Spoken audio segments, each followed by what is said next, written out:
So, eto naman po tayo sa divisibility rule kung saan para sa nakararami, madali lang daw. Pero meron po kasi ditong mga number na kung saan iisipin mo pa kung saan siya divisible. Lalo na kung hindi natin kailangan, lalo na kung bawal gamitin ang ating calculator.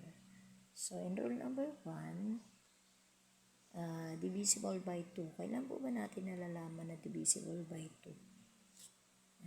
Kapag divisible by 2, if its number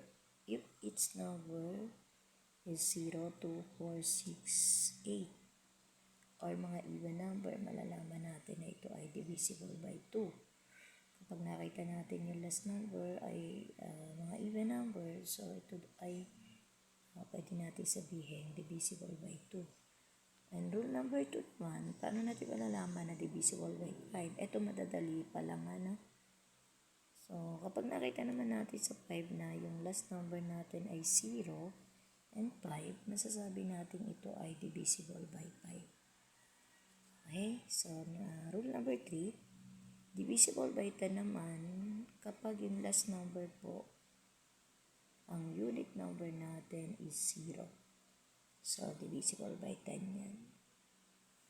Divisible by 10. Rule number 4, divisible by 3 kapag yung sum ng number daw po ng lahat ay divisible by 3.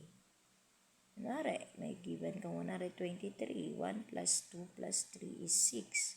So, yung sum niya ay divisible by 3 kasi 6 yung ating naging sum. Next po, rule number 5, divisible by 9 if the sum of the numeral is divisible by 9. So, katulad din po siya ng divisible by 3. Kapag daw yung given number natin ay nai-add natin, then naisum natin lahat, tapos nakita natin, pwede siyang i-divide sa 9. So, divisible by 9. Rule number 6, divisible by 4. Kapag naman daw yung ating last two number is divisible by 4, so, paano po ba yun? Kunwari, 224. Ano po ba yung ating last two numbers? 24. So, yung 24 po ba ay divisible by 4? So, 4, 8, 12, 16, 20, 24. So, yung 24 divisible by 4. Last two number. 24 yung ating last two. Next po is divisible by 7. So, ito po medyo komplikado kasi was na pwede natin masabing divisible by 7 siya, i-double daw po natin yung last 2 digits. I-double daw natin yung last, hindi siya last 2 digit yung last digit natin, and then i-subtract natin dun sa ating remaining yung ating other digit. So, example po natin kasi medyo komplikado yung 7. Meron tayong 672. So, ang sabi, kapag rule number 6, rule number 7, divisible by 7.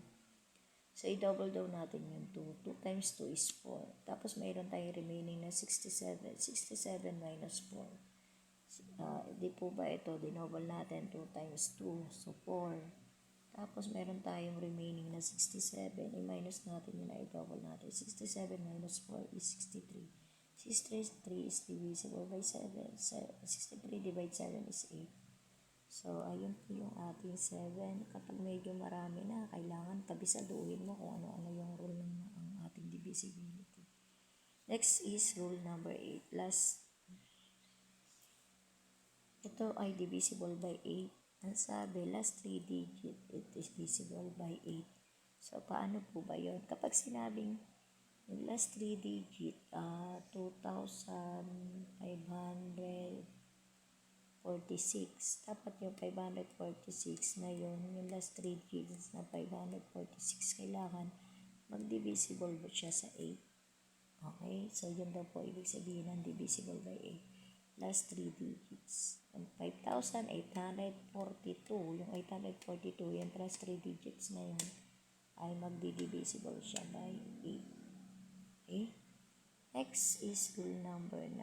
Divisible by 6. Ano naman po ba yung rule number 6? Pag sinabi rule number 6, same lang din naman siya ng kung babalikan natin yung divisible by 2. So, lahat ng even number. Pag babalikan naman natin yung divisible by 3, sum daw natin lahat. So, kung divisible na siya ng 2, kung divisible ba siya by 3, pwede natin masabing divisible siya ng 6.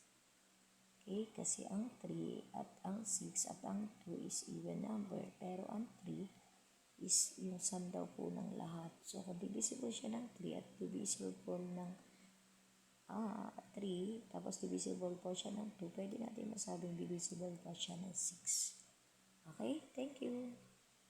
Sample po after po nito.